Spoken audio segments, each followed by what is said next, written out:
Eu quero ver. A luta se fortalecer. Eu quero ver. A mudança acontecer. Eu quero ver. Como será afinal quando o povo descer o morro e não for carnaval? Olá, bom dia! Está começando o programa Eu Quero Ver, uma produção da Central Única dos Trabalhadores de Alagoas. E em entrevista concedida ao repórter Carlos Henrique, o presidente do Sindicato dos Servidores Públicos Municipais de Jequiá da Praia, Clóvis Soares, falou sobre as principais lutas da categoria naquela cidade. Os detalhes você acompanha agora.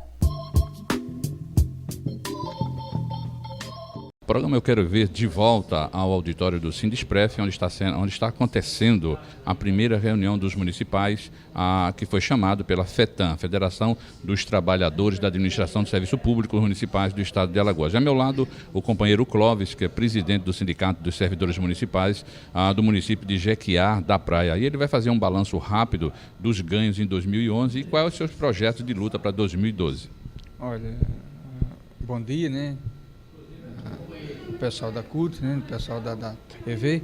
Seguinte, em 2011 a gente conquistamos várias conquistas em Jequiá da Praia, como salubridade, adicional noturno, questão na justiça, a gente conseguimos, junto com o doutor Silvan e o nosso companheiro Isaac, que tem nos dado uma força.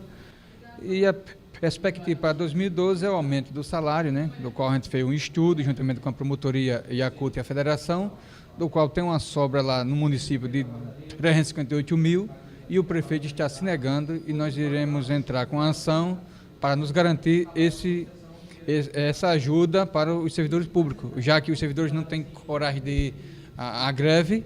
Então o sindicato, como é uma força que protege ao servidor, a gente iremos à luta em busca desse aumento que é justo ao servidor. E o prefeito, ultimamente, está negligenciando esse direito, do qual, através do estudo, a gente constatamos que existe sobra suficiente para que o prefeito possa dar esse aumento, sem dúvida nenhuma, uma ajuda que jamais pode ser negada, porque existem fontes necessárias, né, e aumento que ele possa dar ao servidor. E esse ano, quer dizer, a luta continua, né? Vai continuar sempre. Agora, esse ano, que é um ano atípico, né, ano de eleição, vai acontecer esse ano as eleições da CUT Alagoas e da CUT Nacional. O que vocês, como servidores de Jequiá da Praia, esperam desses novos presidentes dessas duas entidades? Olha, eu como representante do povo de Jequiá da Praia, dos servidores, iremos apoiar o nosso companheiro Cid, né? E o companheiro que ele apresentou lá do Ceará. Não conheço, mas vou conhecer hoje. E vai ter o nosso apoio. E o que vocês esperam em termos de lutas, de apoio para o sindicato? Ora, sobre as duas pessoas, eu acho que vai ser de fundamental importância o apoio do Sidney e do novo presidente da CUT Nacional. E hoje é celebrado aqui em Maceió o centenário do episódio que ficou conhecido como Quebra de Xangô. Para conhecer melhor esse fato e a programação prevista, eu entrevistei aqui no estúdio o vice-reitor da Universidade Estadual de Alagoas, Clébio Araújo. Confira! Clébio, muito bom dia, muito obrigada por sua presença aqui. Para a gente começar então, Clébio, é um assunto aí muito particular, mas que o público com certeza vai gostar de saber. A UNEAL vai estar promovendo essa tarde aí uma celebração, na verdade um ato, para comemorar, para celebrar um episódio que ficou conhecido como Quebra de Xangô. Explica pra gente o que foi esse episódio. Então, eu queria agradecer o convite de toda a equipe da TV CUT, né? Realmente a UNEAL está tomando a dianteira nesse momento, chamando a atenção da sociedade para esse episódio acontecido em 1912, que entrou para a história com o nome de Quebra de Xangô. O que é que foi, rapidamente comentando o que é que foi o Quebra de Xangô? Um episódio que está relacionado a uma crise política do governo de 1912, que à época o estado de Alagoas tinha como governador o Euclides Malta, né? E o Euclides Malta vai passar praticamente 12 anos no poder, gerando o que foi chamado de Era dos Maltas, né? Então, em 1912, há uma movimentação pela queda do Euclides Malta, liderada por Fernandes Lima, e essa movimentação, entre outras coisas, se baseia em boatos que são espalhados na imprensa e entre o povo de que o Euclides Malta, a força política dele, viria da ligação dele com os candomblés, com os xangôs, como são conhecidos aqui. E que o Euclides Malta era protegido, né, pelos xangôs, era protegido pelos acusados de feitiçaria, de fazer mandingas, feitiçarias, e que devido a isso, então, é que ele vinha conseguindo permanecer tanto tempo no poder. Ora, obviamente esse artifício é usado para enfraquecer o Euclides Malta, né, e para forçar a derrubada dele, mas por trás disso há na época já um grande preconceito contra as religiões afro-brasileiras, né, vistas negativamente, que é canalizado para essa questão política do Euclides Malta. De forma que na noite de 1º de fevereiro para 2 de fevereiro, um grupo conhecido como Liga dos Republicanos Combatentes se junta ali pelas imediações da levada e por volta da meia-noite sai da levada em direção ao centro, invadindo e quebrando todas as casas de culto afro-brasileiro da cidade. São quebradas todas as casas nessa noite. E ora, era uma noite, né, em que as casas estavam em pleno funcionamento, porque o dia 2 de fevereiro, do dia 1 para o dia 2, acontecia a celebração das festas das divindades das águas, né, Oxum e Iemanjá, normalmente são cultuadas nessa data. Então, imagina o que é você estar no meio de um terreiro em festividade, com pessoas em transe, né, e essas pessoas invadiram, bateram nas pessoas, espancaram, quebraram os artefatos, pegaram os artefatos religiosos, queimaram no meio da rua, arrastaram essas pessoas pelo meio da rua, né? E foi uma série de atrocidades. Desse episódio fica um ícone que entra para a memória, né, desse episódio, que é a tia Marcelina. Tia Marcelina era uma Ialorixá, uma sacerdotisa de mais de 80 anos, que dizem os mais velhos, era uma das fundadoras dos cultos afro-brasileiros em Alagoas e figura da maior relevância do ponto de vista da própria religião, né? Uma espécie de uma sacerdotisa maior. E acusada de ser justamente a mãe de santo do Euclides Malta. Então a violência em cima dessa senhora foi enorme, ela levou chutes, pancadas e foi agredida com um golpe de sabre. Né? O sabre é aquela espada fininha que a polícia usa, né? Foi agredida com um golpe de sabre na cabeça e em função dessa violência ela veio falecer alguns dias depois e ficou marcada como um ícone de resistência desse episódio. Ora, esse episódio vai marcar a história de Alagoas, porque depois disso os xangôs passam 40 anos quase em Alagoas sem tocar. Então imagina o que é candomblé sem tambor. Né? E um estudioso de Pernambuco conhecido como Gonçalves Fernandes, ele vem aqui em Maceió nos anos 30 e identifica que aqui havia o que ele chamava de Xangô rezado baixo, ou seja, o culto aos orixás sem o toque dos atabaques. Era um toque de palmas, quando muito sussurrado, para evitar a atenção da polícia, porque a partir de então os candomblés ficam proibidos de tocar na cidade, e a violência a partir de então é enorme, em cima não só dos candomblés, mas da cultura negra como um todo no estado de Alagoas. Além desse fato histórico, Clébio, de que forma vocês pretendem dar continuidade a essa celebração, além de hoje e amanhã? Então, essa ação, né, que está acontecendo na quarta e na quinta, hoje e amanhã, ela é apenas uma primeira ação de um projeto maior, denominado provocativamente de Xangô rezado alto, né, ao contrário do Xangô rezado baixo. E essa ação começa agora, mas ela tem prolongamento com um prêmio que a gente vai abrir no próximo mês, através de edital, de 2 prêmios de R$6.000 para 2 expressões artísticas de matriz afro-brasileira consideradas mais relevantes. Vai ser aberto edital, as pessoas vão se inscrever, vão passar por uma comissão julgadora. Em abril a gente está fazendo um simpósio nacional de cultura afro-brasileira, trazendo grandes nomes da pesquisa e do debate sobre essa temática no Brasil, aqui para Maceió.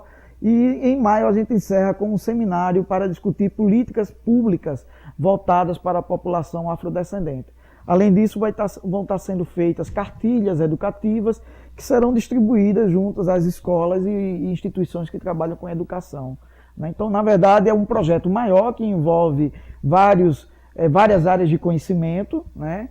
E que tem toda a pertinência com o perfil da UNEAL, que é uma universidade pública, voltada basicamente para a classe trabalhadora e comprometida com justamente o combate às desigualdades e toda forma de intolerância às minorias, inclusive as intolerâncias de ordem religiosa. Era exatamente essa a próxima pergunta que eu ia te fazer, né? O porquê do envolvimento, assim, na questão das entidades de ensino superior aqui do Estado, da UNEAL com relação a essa questão?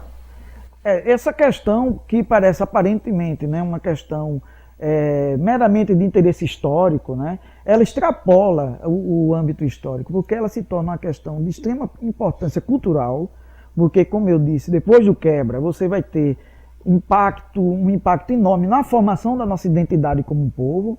O povo alagoano é um povo que não se reconhece como negro. É um povo ainda que não se reconhece como portador de uma cultura negra.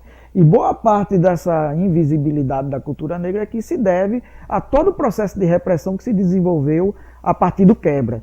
Por exemplo, pouca gente sabe que Alagoas é berço dos maracatus, né? Que a gente já teve muitos maracatus pelos carnavais da cidade aqui. E que esses maracatus sumiram da cidade depois do quebra, porque os maracatus eles são expressões culturais diretamente ligadas aos terreiros, né? E isso gera, na minha concepção e de muitos estudiosos da temática, né, uma formação de uma identidade coletiva onde a cidade e o Estado se apresentam para fora muito mais em função de paisagem, de praias, de coqueiros, do que propriamente em função da sua cultura, do seu povo, daquilo que é mais legítimo e original em relação ao nosso povo. Por outro lado, há fatores políticos, né, dos mais importantes aí, porque quando a gente fala em negro e afrodescendente, a gente está falando pelo menos em 50% da sociedade, né, que precisam de políticas de valorização, políticas de inclusão social, os direitos mínimos garantidos. Então nós entendemos que na medida em que você desenvolve uma discussão como essa, através de um seminário, através de um ato, você está conferindo visibilidade a essas expressões, afinal a gente vai estar em espaço público para que todo mundo veja, né, que a cidade de Maceió e o estado de Alagoas tem uma cultura negra forte, tem uma cultura religiosa afro-brasileira forte, né? Você está dando visibilidade e com isso você faz uma provocação política sobre se a cidade é uma cidade negra, por que os negros vivem tão mal? Por que os negros vivem na favela ainda, né? A maioria na favela vive desprovidos dos menores direitos, né? Então a gente quer abrir mesmo uma discussão sobre direitos, sobre política, né? A partir dessa tensão histórica gerada pelo quebra. Ok, então, Clébio, a gente vai fazer um rápido intervalo, daqui a pouco a gente retoma a entrevista com Clébio Araújo, vice-reitor da Universidade Estadual de Alagoas. Parceria público-privada, no caso da água e do saneamento, é como ter um amigo urso. Ele é até bonitinho na hora de ganhar a concessão para explorar a água como um negócio, porque ele sabe que vai ganhar muito. Mas depois, ele pensa sempre primeiro em lucrar mais e mais como toda empresa privada. E você fica na mão dele. Foi por isso que França, Itália, Argentina e Bolívia voltaram atrás e acabaram com as parcerias público-privadas. Defenda seu direito. Diga não às PPPs. Entregar as empresas do setor elétrico para a iniciativa privada não é só passar de uma mão para outra, não. Imagine, tudo indo bem, o país crescendo, aí de repente eles passam 50% do setor elétrico para as empresas privadas. Um sistema imenso, unificado, organizado com o país inteiro dependendo dele. E tem gente que acha que é só chegar e dizer, passa para cá. Não renovar as concessões agora pode gerar um caos bem difícil de passar. Se informe, não deixe passar batido. Se der errado, você sabe quem paga a conta, não é? Passei.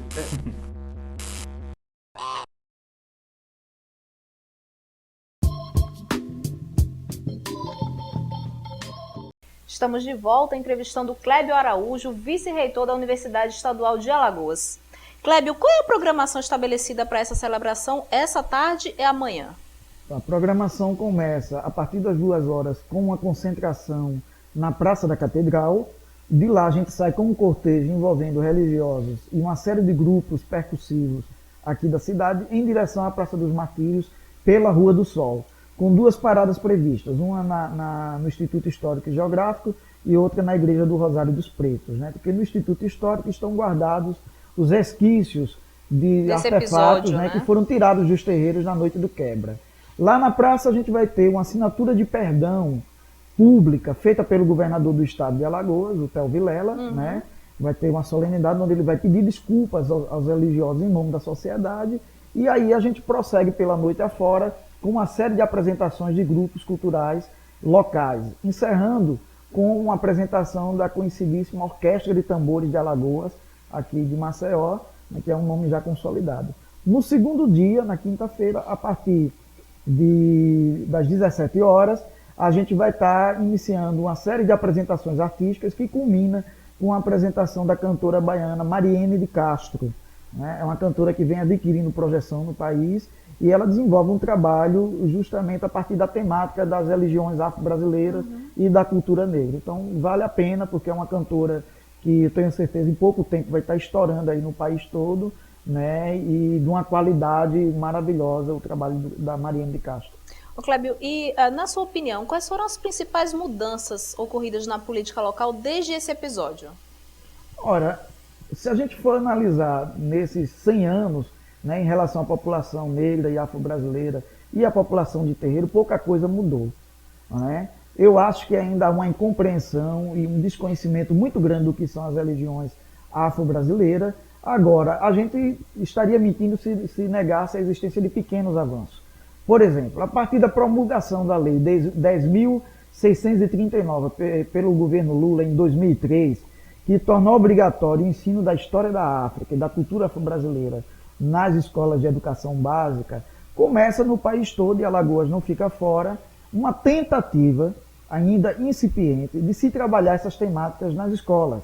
Então, hoje no estado de Alagoas, ainda que não se tenha os recursos necessários e o investimento governamental que deveria acontecer, já há uma série de trabalhos sendo desenvolvidos, né, no sentido de uma educação que passe por essa temática. Então, eu acho que isso tem garantido minimamente, né, que essa pauta esteja colocada no conjunto das discussões sobre políticas públicas para a população. Mas há muito a ser feito. Exemplo disso, no último dia 8 de dezembro, na Praia da Pajuçara, onde é feita a festa de Iemanjá, nós ainda tivemos um episódio constrangedor para as religiões afro-brasileiras, imposto pela Prefeitura de Maceió, quando, sem considerar as especificidades desse culto, né, impôs de cima para baixo uma pauta de espaço e tempo para acontecer as oferendas a Iemanjá. Então, 100 anos depois a gente se depara com isso, há alguma coisa de muito errado ainda e que precisa ser feito, né? Ser corrigido, né? E para a gente encerrar, Clébio, porque infelizmente o nosso tempo é muito curto, a gente está aí envolvendo diretamente uma universidade de ensino, uma instituição de ensino superior. De que forma esse tema é abordado na educação local? Ainda é um tabu? Na universidade, a gente já tem o ensino de História da África no curso de História, é obrigatório, né?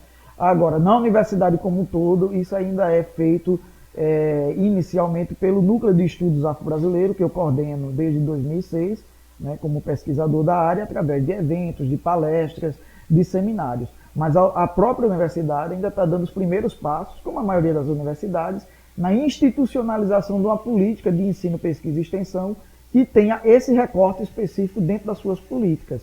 E na educação básica como um todo é aquela situação que eu lhe falei. Há uma lei federal que obriga, mas ainda não há, de fato, por parte do governo estadual e dos governos municipais, a definição de um recurso para que isso aconteça. Então, sem dinheiro, pouca coisa se faz. Fica muito mais na boa vontade e no compromisso de professores militantes, né, que vem tentando, de uma forma ou de outra, suprir essa lacuna. Ok, então a gente agradece a sua presença e eu deixo o espaço aberto para você fazer as suas colocações finais. Eu agradeço mais uma vez a toda a equipe da TV CUT e gostaria de convidar os companheiros e companheiras do movimento sindical e a população como um todo para participar desse momento histórico, né? A gente está tentando demarcar uma nova etapa no tratamento do Estado e da sociedade em relação às religiões afro-brasileiras, além do belíssimo espetáculo que vai estar sendo oferecido à população. Então vale a pena, estão todos e todas convidados. Ok, muito obrigada mais uma vez. Nós acabamos de entrevistar Clébio Araújo, vice-reitor da UNEAL. O programa Eu Quero Ver termina por aqui. Lembrando que ele vai ao ar diariamente às 11h30 da manhã. E você pode continuar nos seguindo pelo Twitter e revendo as nossas reportagens através do nosso blog, o euquerovercut.blogspot.com. Envie também a sua sugestão de pauta ou crítica para o nosso e-mail, o euquerovercut@gmail.com. Muito obrigada pela sua companhia, um bom dia e até amanhã. A luta se fortalecer. Eu quero ver. a mudança acontecer. Eu quero ver como será afinal quando o povo descer o morro e não for carnaval. Eu quero ver A luta se fortalecer. Eu quero ver A mudança acontecer. Eu quero ver como será afinal quando o povo descer o morro e não for carnaval.